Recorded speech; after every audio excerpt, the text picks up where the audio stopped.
ఏ మాట విన్నది? లాజరును బ్రతికించిన మాట విన్నది. హల్లెలూయా.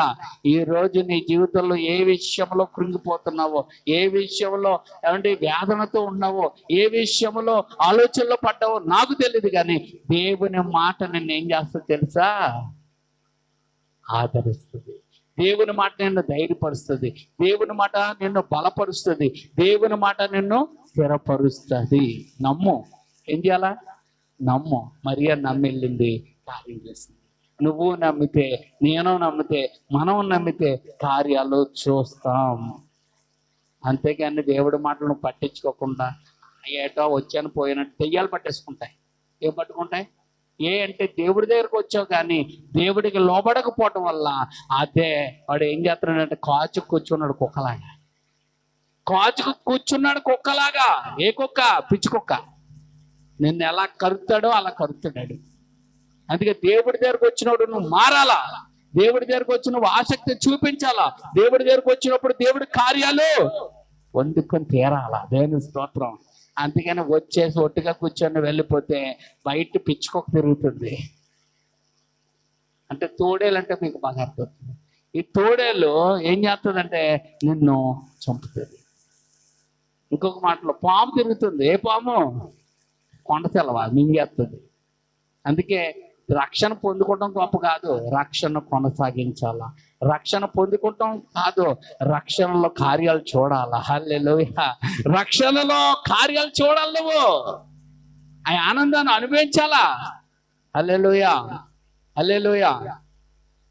ఇగో మా ఫ్రెండ్ చెప్తున్నాడు, మా బావగారు ఎంత మంచివారండి, మా చెల్లిని చర్చికి వెళ్ళడానికి ఆటంకపరచడండి. అబ్బో పరచడు, కానీ ఈవిడికే లేదు. ఏం లేదు? మోనికాకి లేదు భక్తి. భక్తి లేకపోతే నష్టపోతావమ్మా. ఎవరు నష్టపోతారు? నేను నష్టపోను, నువ్వు నష్టపోవు. ఎవరు భక్తి చేయరు వారు నష్టపోతారు. కారణం ఏంటో తెలుసా? మనకు ఒక శత్రువు ఉన్నాడు, అది మర్చిపోవద్దు. వాడు ఎలాంటాడంటే గుంట నక్క. బాగున్నట్టు నిన్ను నిర్లక్ష్యపరిచేటట్టు చేసి దేవుడి కంప్లైంట్ ఇస్తాడు. ఏమెత్తాడు? నీ కుమార్తె అంటున్నావు, నీ మందిరానికి వెళ్ళిద్దా?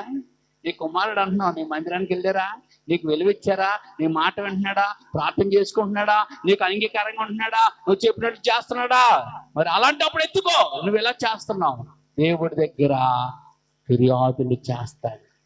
ఆ ఫిర్యాదులు రైటా తప్ప? చెప్పండి అమ్మా.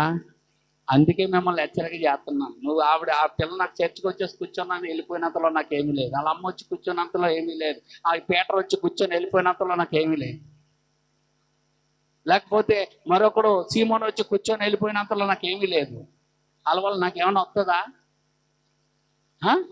కానీ మీకు వస్తుంది. దేవుని స్తోత్రం. మీరు రాకపోతే ఆ తండ్రికి, అందుకే ఆ బోధకుడికి ఉన్న బాధ ఇది. ఎందుకంటే ఇది కుటుంబం కనుక. అదే నువ్వు సంతలోకి వెళ్ళావు అనుకో, నువ్వు వచ్చావా పోయావా, నువ్వెవడవా వాళ్ళెవరు, కానీ మీరు నాకు కనబడతారు. అక్కడ మీరు కనిపించిన వాళ్ళకి మీకు సంబంధాలు ఉండవు, కానీ ఇక్కడ మీ పేరు పెట్టి నేను చెప్పగలను. ఈరోజు ఇప్పుడు పేరు పెట్టి చెప్పాను. ఎందుకు చెప్పినా? వాళ్ళు కనపడలేదు కనుక. అలాగా ఆ సంతలోకి వెళ్తే ఎవరని చెప్తాడా? ఎవడు మమ్మల్ని పట్టించుకునేవాడే ఉండడు. కాబట్టి ఇదేదో కోపంతో అన్నది కాదు, మీ మేలు కొరకు హెచ్చరిక. హెచ్చరిక వేరు, కోపము వేరు. ఇదేంటో తెలుసా? హెచ్చరిక. అయ్యో నష్టపోతారు నష్టపోతారు నష్టపోతారు, వినకపోతే నష్టపోతారు. అది తండ్రి యొక్క వేదన. కొంతమంది ఇలాంటివి ఏమనుకుంటారంటే, పాస్టర్ గారు మనల్ని మాకు ఏమీ లేదండి. అలా ఏమీ లేదు కాదు, మీరు దీవించబడాలని. హల్లెలూయా. ఏమీ లేని వాడిని ఎందుకు అంటారు? నువ్వు దీవించబడాలా, నువ్వు ఆశీర్వదించబడాలా, నీళ్లు నింపబడాలా, నువ్వు అప్పిచ్చేవాడిగా ఉండాలా, అనేక మందికి సహాయం చేసేటట్టుగా ఉండాలా. అది ఎవరి మనసు? దేవుని మనసు. అది నిజమైన సేవకుని మనసు. నిజం చెప్పండి, వాళ్ళు వచ్చి కూర్చొని వెళ్ళిపోతే నాకు ఏమైనా వస్తుందో చెప్పండి. కానీ వాళ్ళ కోసం ఎందుకు పట్టించుకుంటున్నాను? ప్రేమిస్తున్నాం కనుక. అందుకే ఎప్పుడైనా ఎవరైనా మనల్ని జ్ఞాపకం చేసుకుని మనతో మాట్లాడుతున్నారంటే వాళ్ళకి మనం అంటే ప్రేమ. ఎవరైనా మనల్ని హేళన చేస్తున్నారు, ఎటకారం చేస్తున్నారు, అంటే హీనంగా మాట్లాడుతున్నారంటే వాళ్ళు మనల్ని ఏం చేస్తున్నారు? చులకన చేస్తున్నారని. చులకన చేయడం వేరు, హెచ్చరిక చేయడము వేరు. రే అక్కడికి వెళ్ళకరా, అక్కడ పాము పెరుగుతుందిరా, అక్కడ ఆడకరా, అందులో ఆడకరా అని మనం చెప్పాం. కానీ కొంతమంది విన్నారు, కొంతమంది వినలేదు. వాళ్ళు ఏం చేశారంటే అక్కడ పాము తిరుగుతుంది కదా, కాటేసింది. ఇప్పుడు ఏమంటారు? ఈయన చెప్పడం వల్లే పాము కాటేసింది అంటారా? అలాగంటే పిచ్చోళ్ళు. మేము అక్కడికి వెళ్ళాం కాబట్టి కాటేసింది. ఆయన మాట వింటే మాకు కాటేయిపోను అని జాగ్రత్త పడిన వాళ్ళలాగా నువ్వు ఉంటే బుద్ధి కలిగిన వాళ్ళు. జాగ్రత్త కలిగి లేకుండా అలాగే వెళ్తే వారు బుద్ధి లేని వారు ఏమవుతారంటే నష్టపోతారు. అందుకే సంఘంలో ఉన్న వాళ్ళు నష్టపోవడం వల్ల నాకేమీ రాదు, సంఘంలో దీవించబడటం వల్ల నాకు లాభము. నిజం చెప్పాలంటే ఏది చెప్పండి? సంఘంలో ఉన్న వాళ్ళు జనం వస్తే నాకు లాభం కాదు, ఆశీర్వదించబడితే నాకు లాభము. రహస్యం చెప్తున్నాను మీకు. ఏమంటే సంఘం నిండిపడిపోతే నాకు లాభం కాదు. నా సంఘంలో ఏమవ్వాలి? మీరు ప్రార్థన చేసేవారికి ఉండాలా, పాటలు పాడేవారిగా ఉండాలా, వాక్యం చదివేవారికి ఉండాలా, ఆర్థికంగా అన్ని విషయాల్లో సమృద్ధి కలిగిన వారుగా మీరుంటే నాకు అన్ని విషయాల్లో ఏంటో తెలుసా? లాభమే. అర్థమవుతుందా మీకు? అంతేగాని ఒక విషయంలో ఉండి ఒక విషయంలో లేకపోతే బాధే. అందుకే తల్లిదండ్రులకి పిల్లలు అన్ని విషయాలు అభివృద్ధి ఉన్నారనుకో హాయిగా ఉంటుంది అలాగే. కానీ ఒక దాంట్లో ఉండి ఒక దాంట్లో లేదనుకో, ఒకటి కలిగి ఒకటి కలగలేదనుకో, చింత బాధ అలాగో మూలన ఉంటానే ఉంటుంది కదా. దేవుని స్తోత్రం. అందుకే ఏమంటే భక్తుడు అంటాడు, నువ్వు అన్ని విషయములలో ఏమంటాడు? కొన్ని విషయాల చూడండి, యోహాను పత్రిక, యోహాను రాసిన 2వ పత్రిక, అది తండ్రి మనసు, నిజమైన దేవుడు సేవకుడు మనసు. అందుకే వాళ్ళు అంటాం, వీళ్ళేంటంటే రాకపోతే మమ్మల్ని అలాగ అనాలంటే అంటారు. ఇది కుటుంబం, ఇది సంఘం, ఇందులో నువ్వు ఆశీర్వదించబడకుండా దేవుడు విడిచిపెట్టడు, సేవకుడు విడిచిపెట్టడు. నేను ఇంక రాను, నేను పోతాను అంటే నిన్ను ఎవడో ఆపలేడు. నేను దీవించబడతానంటే నీ దేవుణ్ణి ఎవడో ఆపలేడు. హల్లెలూయా, హల్లెలూయా. నేను వాడబడతానంటే నిన్ను ఎవరు ఆపలేరు. నేను దేవుడి కొరకు నేను పాడతానంటే నిన్ను ఎవరు ఆపలేరు.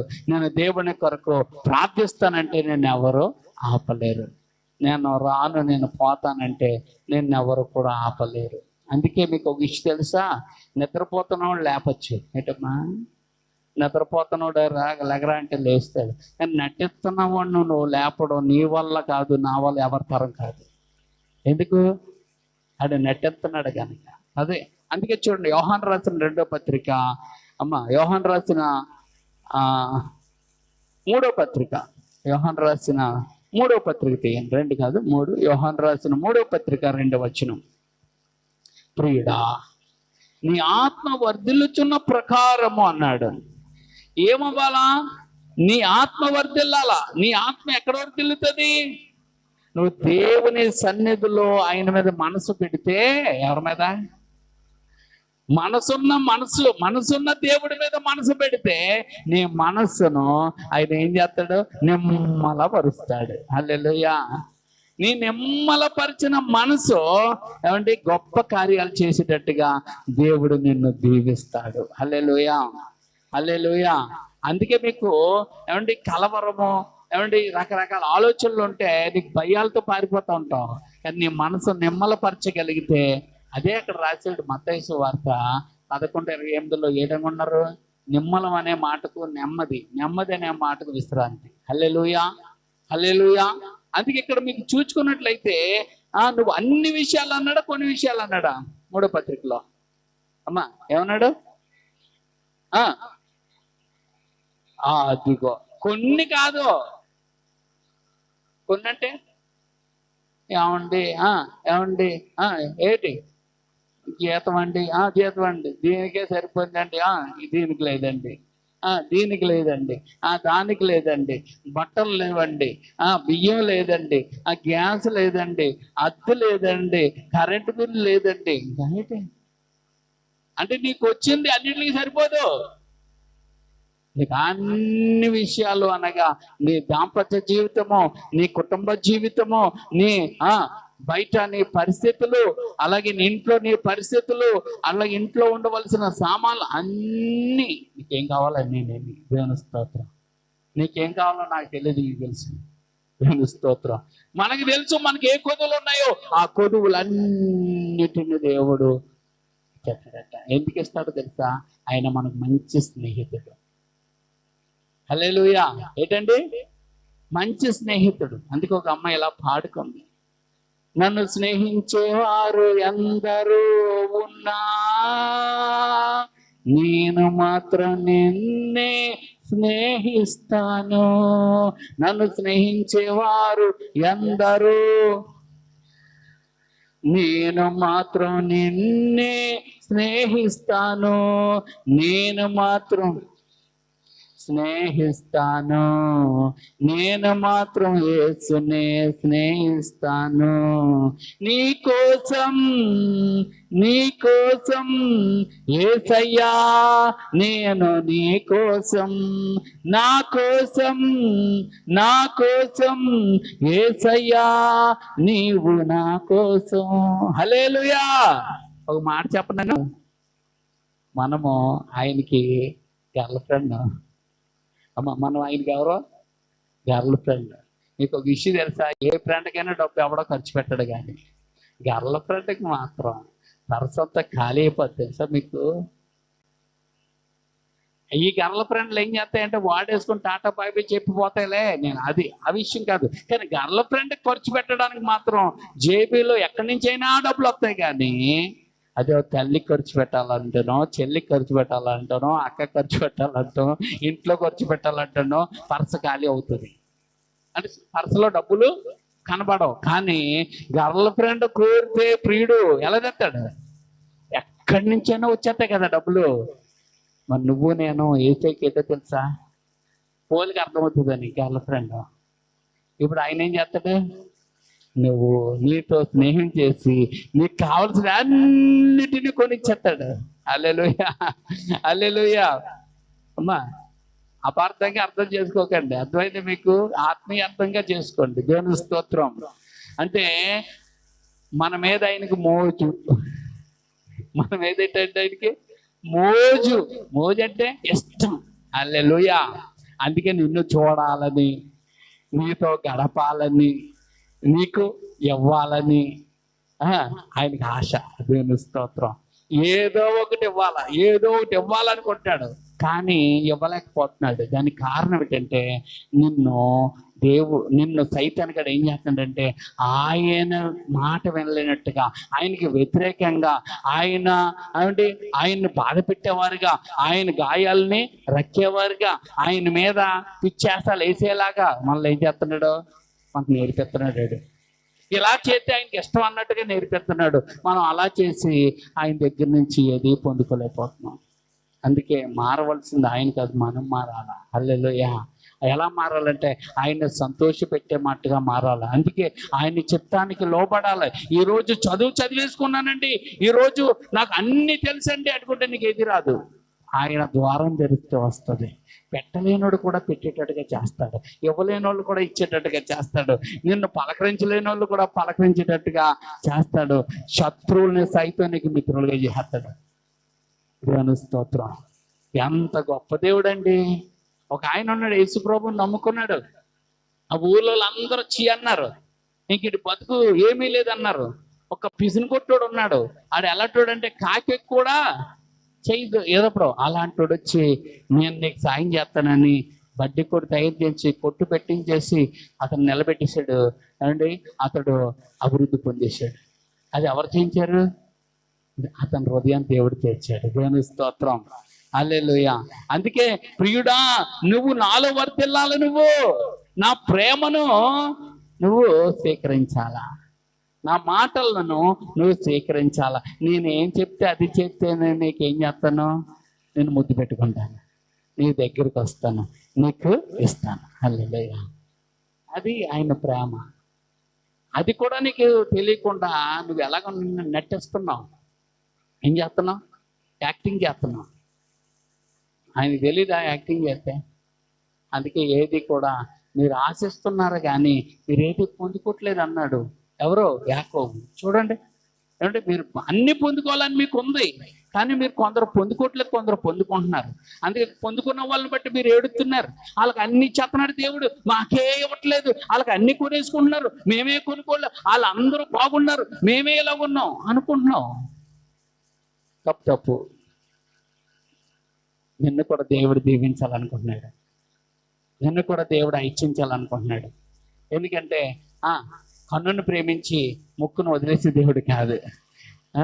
ఒక చేతిని ప్రేమించి ఒక చేతిని వదిలేసే దేవుడు కాదు. ఏమంటే కాళ్ళు ప్రేమించి చెప్పండి చెవులను వదిలేసే దేవుడు కాదు. అన్నిటినీ పట్టించుకుంటాడు ఆయన. హల్లెలూయా. అందుకే చూడండి, యాకోబు రాసిన పత్రిక 4వ అధ్యాయము, యాకోబు రాసిన పత్రిక 4వ అధ్యాయము అమ్మా 2వ వచనం.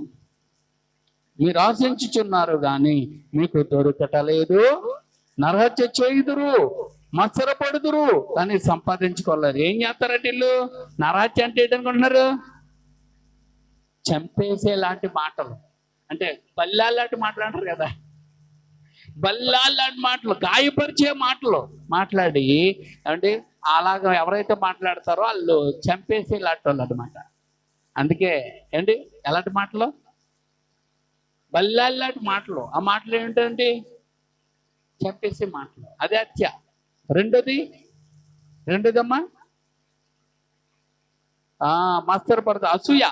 ఏంటండి నేను ఇందాక చెప్పాను కదా, వాళ్ళు బాగున్నారు, వీళ్ళు బాగున్నారు, నేనే బాగోలేదు, వాళ్ళందరూ బాగున్నారు అంటే అందరూ బాగోకూడదు. వాళ్ళే అంటే ఇవిడేంటి, వాళ్ళందరూ నాశనం అయిపోవాలా, నేను బాగుండాలా? ఎప్పుడు బాగోవు నువ్వు. ఆ బుద్ధి ఉన్నంతకాలం నువ్వు బాగోవు. అందరూ బాగుండాలి, నేను బాగుండాలి అనుకోవాలి. అదేంటంటే దేవుని మనసు. ఈవిడ ఏమనుకుంటుందంట? ఇతరుల మాటలతో గాయపరుస్తుంది. రెండు చెప్పండి. అసూయ పడుతుంది. అసూయపడి ఆఖరికి ఆశీర్వాదాలు రాకుండా ఈవిడ అడ్డుబండి అయిపోయింది. 3 పోట్లాడుదురు. ఏంటమ్మా? గొడవలు, కొట్లాట్లు. ఏమంటే మాట్లాడితే కాకి మీద, పిల్లి మీద, కుక్క మీద, నక్క మీద ఇట్టి తిడతా ఉంటారు కొంతమంది కదా. ఆ ఇంటి పక్కన వాళ్ళు తీయాలి గొడవ అనుకో, ఆ ఇంటి పక్కన వాళ్ళు తిట్టాలంటే పిల్లి మీద గోడ పెట్టి, ఈ పిల్లి మేమే కనపడుతున్నాయి, ఈ పిల్లికి ఈ గుడ్లు పీకేయాలి, ఈ పిల్లికి ఈ కాళ్ళు ఎరగొట్టేయాలి, ఈ పిల్లికి. అంటే పిల్లి అంటే ఆవిడే, ఆ పక్కింటిది అనమాట. అర్థమవుతుందా మీకు? అంటే పిల్లి మీద, కుక్క మీద, కాకి మీద ఏది వస్తే దాని మీద ఒకేటి తిడతా ఉంటారు కదా, అవునా? నరాలటి ఇప్పుడు బస్సులు, ఇప్పుడు గిన్నాళ్ళు కుళాయి దగ్గర అయ్యి అంటే ఇప్పుడు బస్సుల్లో అవుతున్నాయి. జుట్టులు అట్టుకునే ఓ బాబో కుస్తీ పోటీలు, మట్టలు ఉన్నాయో ఊడిపోతున్నాయో తెలియట్లేదు. ఇలా ఫ్రీ బస్ పెట్టి ఫుల్ గొడవలు ఎట్టేసాడు చంద్రబాబు గారు. ఇది జాగ్రత్తగా ప్రయాణం చేయండి అంటే ఖాళీగా ప్రయాణం చేస్తున్నారు. ఆ అమ్మగారింటికి ఎక్కడికి వెళ్తున్నా, బట్టలు ఆరేసుకుంటూ వెళ్తున్నట్టు ఒక ఆవిడ అమ్మగారింటికి. ఎంత లోకు అయిపోయిందో చూడండి, ఛార్జీలు లేవని కదా. ఆడాళ్ళకి ఏదైనా ప్రమాదమే. ఇంకెక్క జుట్లు అట్టుకొని కొట్టి ఒక ఆయన, పెద్ద ఆయన ఒళ్ళో కూర్చుండిపోయింది వెళ్ళి, నేను లెగనంటది. అది పెద్ద వైరల్ అయిపోయింది ఇప్పుడు. అదవుతుంది మీకు. కాబట్టి అంత సీల్ ఉన్నది. ఒక ఆవిడైతే ఇలాంటి పిన్సిలాంటి మీద తెరబడిపోయింది. ఆడెవడో ఎక్కడోడు కాడు, యూపీ వాడు. వాళ్ళు కత్తిలెట్టి తిరుగుతాను అక్కడ, ఆ కత్తిటి పొడిచేసాడు. మరి ఏంటంటే శ్రీకాకుళంలో జరిగింది ఈ విషయం. ఎటకారం కాదు, చాలా గొడవలు అవుతున్నాయి, చాలా వరస్ట్గా మారుతున్నారు. ఎందుకంటే మగవాళ్ళు కూర్చున్న కుర్చీలు కూడా వీళ్ళు కూర్చుండిపోతున్నారు. అది విషయం. ఎందుకంటే ఖాళీగా తిరగడానికి వెళ్తే మరి ఎన్ని ఉంటాయి కుర్చీలు? మరి మగవాళ్ళు ఎక్కడ ఉంటారు? స్టూడెంట్లు ఎక్కడ కూర్చుంటారు? అందుకే గొడవలు అయిపోతున్నాయి. నేను కూర్చున్నానంటది. ఇన్నాళ్ళు అయితే ఏం చేసేవారంటే ఆడవాళ్ళకి కొన్ని ఉండే ఎదరా ఎల్లో కలర్ వేసి, ఆ ఎల్లో కలర్లోనే ఆడవాళ్ళు కూర్చుంటేవారు. ఇంకా మిగిలిపోయాలి, మా కూర్చోగా ఏమైపోయి మిగిలిపోతే అప్పుడు మగవాళ్ళు కూర్చుంటేవారు. ఇప్పుడు ఏంటి తెలుసా? ఎల్లో సీట్లు కాదు, అన్ని సీట్లు ఫుల్ అయిపోతున్నాయి. ఆ సీట్లు వాళ్ళు కూర్చోటానికి లేకుండా లేపేసి, నేను ఫస్ట్ వచ్చాను, నేను టవల్ వేసాను, నేను అదే వేసాను అని గొడవలు ఆడుతున్నాను. ఆడలతో గొడవలు సాగుతాయి, మగవాళ్ళకి సాగవు.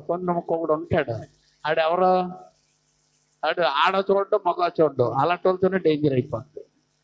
కొంతమంది ఉంటారు, చాలా మంది మగవాళ్ళు మనతో ఆడవాళ్ళు ఎందుకులే నుంచున్నామని ఊగుతానే వెళ్ళిపోతారు. కొంతమంది అలా కాదు.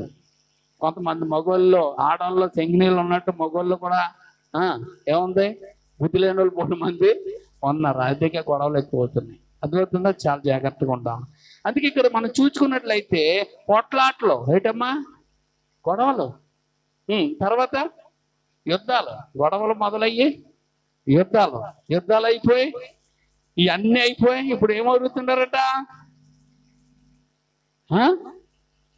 దేవుణ్ణి అడుగుతున్నారట. అది అడిగినట్టు కాదు దేవుడు. ఇన్ని రకాలుగా ఉండి అడిగితే అది అడిగినట్టు కాదు దేవుడు. ఎందుకు మీరు అడగనందున అంటున్నాడు. ఇక్కడ ఏమంటున్నాడు? అడగరా చెప్పండి అమ్మా. అడుగుతారు కానీ అది దేవుడికి వినపడుతుంది. అది ఏమవుతావు? దేవుడికి వినపడదు. ఎందుకు వినపడదు? అవి పాపాలు, అవి దోషాలు, అవి ఎక్కడికి వెళ్తాయి? దేవుడికి నీకు అడ్డుగా ఉంటాయి. అందుకని దేవుడు అవి దేవుడికి ఏమవ్వలేదు. నీ పాపాలు అడ్డొచ్చాయి కనుక దేవుడికి వినపడలేదు కనుక దేవుడు అంటున్నాడు మీరు అడగలేదు అంటున్నాడు. వీళ్ళంటారు అడిగాం కదా ప్రభా అంటారు. కానీ అడిగినా మీ దోషాలు నాకు అడ్డొచ్చే, అందుకే నేను అడగలేదు అంటున్నాను అంటున్నాడు అనమాట అక్కడ దేవుడు. 3 మీరు అడిగినను, మళ్ళీ చూడండి 3 మీరు అడిగినా మీ భోగాల నిమిత్తం వినియోగించడానికి దురుద్దేశంతో అడుగుతున్నారు. ప్రభా పెద్ద చైన్ వేస్తే తిరుగుతుంది ప్రభా మెడలో. ఆవిడకంటే నేను మెడలో చైన్ ఎక్కువ వెయ్యాలి ప్రభా. లేదా కారు కొనుక్కుంటుంది ప్రభా, వాళ్ళకంటే పెద్ద కారు కొనుక్కోవాలి ప్రభా. పట్టు చీరలు కడుతుంది, నేను ఎక్కువ కట్టాలి ప్రభా. అంటే దురుద్దేశం. నీకు కావాలితే అందంగా అడగాలి కానీ వాళ్ళని చూపించి దురుద్దేశంతో అడగదు. నువ్వు కట్టుకోవాలని ఆశ ఉందా? ప్రభా నాకు ఒక చీర మంచిది ఇవి, లేకపోతే ఒక నగ ఇవి, లేకపోతే ఒక కారు ఇవి అని అడగాల. అంతేగాని వాళ్ళు కట్టుకున్నప్పుడు నీకు గుర్తొచ్చింది అనమాట. అంతేగాని అంటే నీవు ఉద్దేశం ఏంటి? దురుద్దేశము. ఈ ఉద్దేశం ఏంటి? దురుద్దేశంతో అడగండి, మరి మంచి ఉద్దేశంతో అడగండి. దేవుని స్తోత్రం. దురుద్దేశంతో అడుగుతున్నారు కనుక మీకేమీ ఇవ్వట్లేదు నేను అన్నాడు. అందుకే దేవుడికి ఎలాగల మంచి మనసుతో అడగాల. దేవుడిని ఎప్పుడు ఎలాగడగలమ్మా? మంచి మనసుతో అడగాల. ఆయన మంచి మనసు ఉన్నవాడు. మంచి మనసుతో అడిగితే ఆయన ఏది కాదనడం. అందుకని దురుద్దేశాలతో రకరకాలైన మెంటలు ఎట్టుకొని అడిగితే నీ ప్రార్థన దేవుడు వినడు, అడిగినా ఏమి ఇవ్వడు. దేవుని స్తోత్రం. ఎందుకు అంటే 4వ వచనం చదివండి. ఎందుకంటే వ్యభిచారులారా ఈ లోక స్నేహము దేవునితో వైరమని మీరు ఎరగరా. కాబట్టి లోకముతో ఎవడు స్నేహం చేస్తాడో వాడు నాకు ఏమవుతాడు? వాడు నాకు శత్రువు అయిపోతాడు అని దేవుడు చెప్పాడు అన్నమాట. దేవుని స్తోత్రం. హల్లెలూయా. అందుకే దేవుడు ఒక పాట రాయించాడు. మాట పాడి మనము ముగించుకుందాం. దేవుని స్తోత్రం. హల్లెలూయా. అంటే ఈ లోకము నమ్మకూడదు. ఎవరు నమ్ముకోవాలా? యేసయ్యని నమ్ముకోవాలా. ఈ లోకం నమ్మకూడదు. ఈ లోకంలో ఏమున్నాయంటే శరీరాశ, నేత్రాశ, జీవపు డంబము ఈ లోకం ఉన్నాయి. అందుకే ఈ లోకంలో మనుషులు ఏం చేస్తారంటే నేను ఎంత బలంగా ఉన్నానో, నేను ఎంత అందంగా ఉన్నానో, నేను ఎంత స్లిమ్గా ఉన్నానో, నేను ఎంత గొప్ప అని చెప్పుకుంటారు. ఇంకా కొంతమంది ఏం చెప్పుకుంటారు? నేత్రాశ. ఇదిగో ఆ బిల్డింగ్ కంటే మా బిల్డింగ్ పెద్దది, ఇదిగో ఆ కారు కంటే మా కారు పెద్దది, ఆవిడ వేసుకున్న బంగారాల కంటే మా బంగారాలు గొప్ప. చూసిందల్లా గొప్పలు చెప్పుకున్న వాళ్ళు ఒకరు, చూసిందల్లా కోరుకున్న వాళ్ళు ఒకరు. దాన్ని నేత్రాశ అంటారు. అందుకే కొంతమంది కళ్ళు ఓర్చుకోలేని కళ్ళు ఉంటాయి. అందుకని కొన్ని ఇంట్ల దగ్గర ఏం పెడతారంటే అసభ్యకరమైన బొమ్మలు పెట్టడం కారణం అదే. ఓర్చుకోలేదు. కొంతమంది తింటుంటాయి, అయ్య బాబా వీళ్ళు తినరు, తిన్న వాళ్ళని తిన్నవరు. అందుకే చెడ్డ కళ్ళు అవి అంటారు. ఏమంటారమ్మా? ఆ చెడ్డ కళ్ళు వాళ్ళు. వాటిలో చిక్కిన వారు ఎవ్వరు కూడా జీవంను చూడరు. అంటే దేవుడిలో వారు నిలబడరు. హల్లెలూయా, హల్లెలూయా. లోకములో శరీరాశ నేత్రాశ జీవపుటంబమిగా, లోకములో శరీరాశ నేత్రాశ జీవపుటంబమిగా, వాటిలో చిక్కిన వారెవరైనా జీవమును చూడరుగా, వాటిలో చిక్కిన వారెవరైనా జీవమును చూడరుగా, జీవమును చూడరుగా, జీవమును చూడరుగా. నమ్మకు నమ్మకు నమ్మకు నమ్మకు ఈ లోకమును, ముంచును ముంచును నరకములోను. నమ్మకు నమ్మకు యేసయ్యను, పొందుకో పొందుకో పరలోకమును. ఈ లోక స్నేహం దేవునితో వైరమని ఎరిగి, ఈ లోక స్నేహం దేవునితో వైరమని ఎరిగి, ఇకనైనా లోక స్నేహం వదిలి యేసుతో గడపవా. ఎవడొస్తాడు? రారా వెళ్ళిపోతుంటే పోతాడు, రావమ్మాయి అనగానే పోతుంది. అంటే దేవుని సన్నిధి కంటే వీళ్ళకి ఏది కాగా ఇష్టం? ఈ లోక స్నేహాలు, ఈ లోక పద్ధతులు, ఈ లోక పెళ్ళిళ్ళు, ఈ లోక కార్యాలంటే మనుషులకెట్టి చెవి కోసుకుంటారు. అందుకే నీవు నేను మనం ఏమవుతామంటే కొన్ని సార్లు ఆశీర్వాదం ఇచ్చేటప్పుడు పరీక్షిస్తాడు. అప్పుడు నువ్వు ఎవరికి విలువ ఇస్తున్నావో చూస్తాడు. నువ్వు దేవుడికి విలువ ఇవ్వకుండా అక్కడికి వెళ్ళావు అనుకో, నువ్వు 5 ఏళ్ళు లెగ్గో, ఆ కుటుంబం అంతా పాడైపోవడమే కాదు, నువ్వు కూడా నష్టపోతావు. హల్లెలూయా. కానీ దేవుడికి విలువ ఇచ్చినప్పుడు నువ్వు లేటుకి వెళ్ళినా వారిని దీవిస్తాడు, నిన్ను దీవిస్తాడు. అందుకే మనము మేలు చేసేవారికి ఉండాలి కానీ ఐరన్ లెక్కలుగా ఉండదు, అంటే దరిద్రాన్ని పట్టుకెళ్ళే వాళ్ళుగా ఉండకూడదు అనమాట. అందుకే కొంతమంది దరిద్రులు మన ఇంట్లో అడుగు పెడితే మనం దరిద్రం పోతాం. అందుకే మనం ఎప్పుడు కూడా మేలు చూసి ఆనందించే వాళ్ళు ఆహ్వానించాలి కానీ ఓర్చుకోలేని వాళ్ళని వాళ్ళతో ఎక్కువ స్నేహము మనము చేయకూడదు. ఎక్కడ పెట్టాలో అక్కడే పెట్టాలో అనమాట. హల్లెలూయా, హల్లెలూయా. అర్థమవుతుందా? కాబట్టి దేవునితో స్నేహం చేస్తే ధననిధి మనం పొందుకున్నట్టు. ఎవరితో స్నేహం చేయాలా? దేవునితో. అబ్రహాము దేవుడితో స్నేహం చేశాడు. అబ్రహాము కష్టాలు వచ్చాయి, ఇరుకులు వచ్చాయి, ఇబ్బంది వచ్చాయి, కానీ చివరిగా వాక్యం చెప్పింది అబ్రహాము ధనవంతుడు, అబ్రహాము సమృద్ధి కలిగిన వాడు, అబ్రహాము జయం పొందుకున్నవాడు, అబ్రహాము ఆశీర్వదించబడిన వాడు, అబ్రహాము విశ్వాసులకి తండ్రిగా మార్చబడిన వాడు. హల్లెలూయా. ఎంత గొప్ప ఆధిక్యత అబ్రహాం పొందుకున్నాడు. అందుకే మనము దేవుని వైపు మనం ఉన్నప్పుడు, దేవునితో నడిచినప్పుడు, రోమపత్రిక 8:30 చెప్పినట్లుగా ఏమంటే శ్రమ కానీ, బాధ కానీ, హింస కానీ, కరువు కానీ, వస్త్రహీనత కానీ, ఉపద్రవం అంటే అపాయాలు కానీ, మరణము కానీ మనల్ని ఏమీ చేయలేవు. వస్తాయి కానీ ఏమీ చేయలేవు, పోతాయి. కానీ ఈరోజు చాలా మంది ఏంటంటే శ్రమకు భయపడుతున్నారు. దేనికమ్మా? కరువుకు భయపడుతున్నారు, దరిద్రానికి భయపడుతున్నారు, వస్త్రలేమికి భయపడుతున్నారు, యాక్సిడెంట్లకు భయపడుతున్నారు, మరణానికి భయపడుతున్నారు. అందుకే అయ్యో వారి మీద దాడి చేస్తున్నాయి. నువ్వు వాటిని ఎదిరించాలా? నువ్వు వాటిని ఎందుకు ఎలా ఉంటావా? ఉండు, నా ప్రభు ఉన్నాడు, నాకు కావలసిన ఆయన చూసుకుంటాడు అన్నవంటే ఈ వాళ్ళ దగ్గర మనం పప్పులు అడకోరా బాబు అని మెల్లిగా అభ్యాసాన్ని సర్దేసుకొని వెళ్ళిపోతాయి. హల్లెలూయా. జ్వరం వచ్చేస్తుంది, నీరసం వచ్చేస్తుంది, ఏమైపోతుందో మంచం మీదకి వెళ్ళిపోతాం. నా దేవుడు ఉన్నాడు, నాకు బాగైపోతాను, నేను లేస్తాను, నేను వాడపడతాను, నేను దేవుడి కొరకు పని చేస్తాను అని నువ్వు అంటే ఎక్కడ లేని శక్తి నీలోకి వచ్చేస్తా ఉంటావు. దేవుని స్తోత్రం. నీ మాట, దేవుని మాట నీ మాటతో కలుపుకోవటం వల్ల నువ్వు శక్తిమంతుడిగా మార్చబడతావు. హల్లెలూయా. నిజం నిజం నిజం నమ్మండి.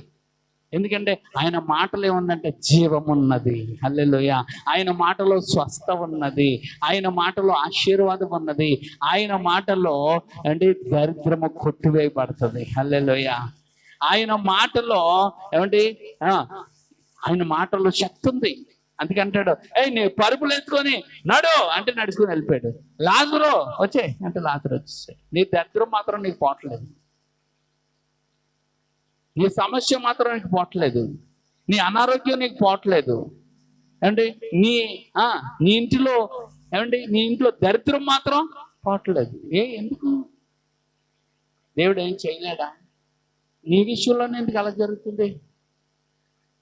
దేవుడు మారాలా, నువ్వు మారాలా? దేవుళ్ళ లోపం ఉందా, మనలో లోపం ఉందా? చాలా మంది అనేమాట తెలుసా, దేవుడు నాకు చేయట్లేదండి, దేవుడు మమ్మల్ని పట్టించుకోవట్లేదండి, దేవుడు మమ్మల్ని చూడట్లేదండి, వాళ్ళండి మోసం చేస్తున్నారండి, వాళ్ళు అన్యాయం చేస్తున్నారండి, వారు అక్రమం చేస్తున్నారండి, వాళ్ళు అదండి వాళ్ళు. నువ్వు నాటకాల మాటలు మాట్లాడక, వీళ్ళని నువ్వు ఏలేడు చూపిస్తున్నావు, కానీ నిన్ను చూపించుకుంటున్నావా? వీళ్ళ సంగతి నీకెందుకు? కానీ నువ్వు గొప్ప అని చెప్పుకుంటానికి, నువ్వు నీతిమంతుడు అని చెప్పుకుంటానికి, నేను భక్తిపరుడు అని చెప్పుకుంటానికి నువ్వేం చేస్తున్నావు? నీ వైపు చూపించుకో, ఎలాగ 10 సార్లు చూపించుకో. వాళ్ళ వైపులు చూపించు. వాళ్ళ మనసు నీకు తెలుసా? ఆవిడ ఏ విషయంలో తప్పు చేసిందో దేవుడి దగ్గర ఎంత ఏడ్చిందో నీకు తెలుసా? ఆవిడ ఏ విషయంలో అబద్ధం ఆడిందో దేవుడి దగ్గర ఎంత ఏడ్చిందో నీకు తెలుసా? అతడు ఏ విషయంలో ఏమంటే వ్యతిరేకంగా మాట్లాడాడో తర్వాత దేవుడి దగ్గర ఎంత ఏడ్చాడో నీకు తెలుసా? మరి ఎందుకు తీర్చేతను? అతడు పశ్చాత్తపడి మార్చుకున్నాడుగా, దీవించాడు. నీకు అది అర్థం అవ్వకు, నువ్వేమనుకున్నా వాళ్ళు పాపం చేసిన వాళ్ళు వాళ్ళందరూ దీవించేది, నన్ను దీవించట్లేదని నువ్వు నీతిమంతుడిగా అనుకుంటున్నావు. నీ స్వనీతి నీకు అద్భుతాలు జరిగించదు. దేవుని నీతి నా జీవితంలో అద్భుతాలు చేస్తుంది. హల్లెలూయా, హల్లెలూయా. అందుకే నిన్ను బట్టి నువ్వు అతిశయించద్దు, నిన్ను బట్టి నువ్వు అతిశయించద్దు. మరి దేన్ని బట్టి అతిశయించాలా? గలతీయులకు రాసిన పత్రిక 6:14.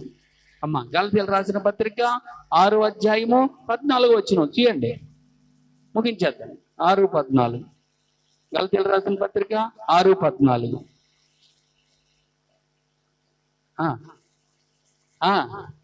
యేసు క్రీస్తు సిలువ యందు తప్ప మరి దేని యందు అతిశయించడం మనకు దూరమవును గాక. ఆమేన్. మన దేవుని సిలువ యందు అతిశయిందాం. హల్లెలూయా. సిలువకు సాక్షులుగా ఉందాం. ఆ సిలువ వేయబడిన యేసును మనం ప్రకటిద్దాం. మనము దేవుడికి మంచి స్నేహితులుగా ఉందాం. ఆయన ఇక్కడ మనల్ని రక్షించి మనల్ని అనాథులుగా విడిచి వెళ్ళిపోలేదు. మనకి ఇక్కడ ఆదరణకర్తనైన దేవుణ్ణి ఇచ్చాడు. ఆయన ఇక్కడ ఉన్నాడు. ఆయన నిన్ను నన్ను మనల్ని కాపాడడమే కాదు, మనల్ని దీవిస్తాడు. నీ సమస్యలన్నింటినీ పరిష్కారం చేస్తాడు. నువ్వు కోల్పోయిన ఆనందాన్ని అనేక రెట్లుగా నీకు దయచేస్తాడు. నువ్వు ఎక్కడ అవమానం పొందావో అదే స్థలంలో నిలబెట్టి నిన్ను వాడుకుంటాడు. అంటే నిన్ను ఆయన విడిచిపెట్టలేదు. నువ్వు సరి చేసుకుంటే నిన్ను దీవించి ఇంకా వాడుకోవాలని చూస్తున్నాడు. హల్లెలూయా. ఏదైనా చేయగలవు, కథ మొత్తం చెప్పండి. ఏదైనా చేయగలవు, కథ మొత్తం మార్చగలవు, నీ నామముకే మహిమంతా, నీ నామముకే మహిమంతా తెచ్చుకొందు. యేసయ్యా, యేసయ్యా, యేసయ్యా, నీకే యేసయ్యా,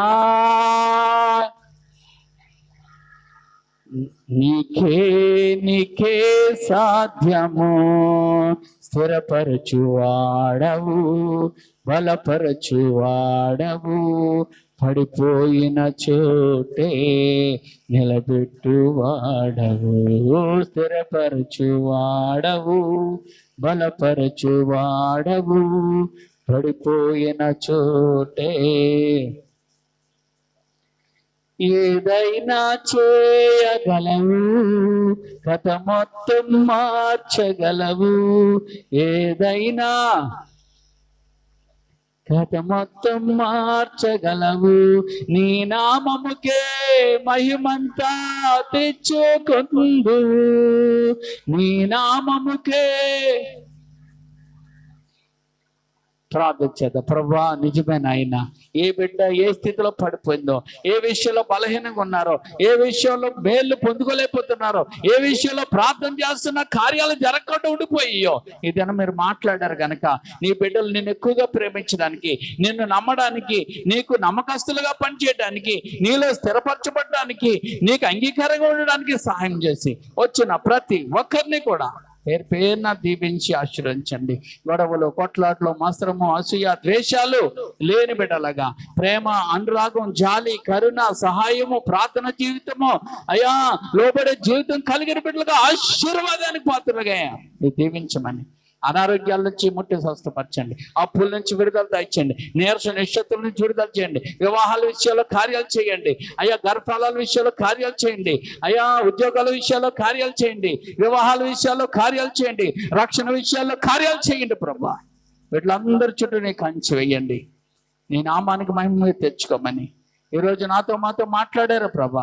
ఇక ఎవరు కూడా నాయన ముఖం మార్చుకోకుండా హృదయాలు మార్చుకొని నీకు అంగీకారంగా మార్చి నిన్ను గణపరిచేవారుగా, నిన్ను సంతోషపెట్టేవారుగా, నీకు ఇష్టమైన వారిగా ఉండడం ద్వారా ప్రతి ఆశీర్వాదాన్ని నీ నామంలో ప్రతి ఒక్క బిడ్డ పొందుకోవడానికి సహాయం చేయమని ఈరోజు మాతో అందరితో మాట్లాడినందుకు వందనాలు. అలాగే ప్రసాద్ను మీరు ముట్టండి అయ్యా. అయ్యాకి వాళ్ళు ఎవరు జబ్బు నుండి సంపూర్ణంగా విడుదల దయచేయండి ఆయన. ఎవరైతే బలహీనంగా ఉన్నారో వాళ్ళు ముట్టండి ప్రభా, గొప్ప కార్యములు చేయమని. ఇగో రాలేని బిడ్డలు ఎవరైతే ఉన్నారో వారందరినీ మరొక వారం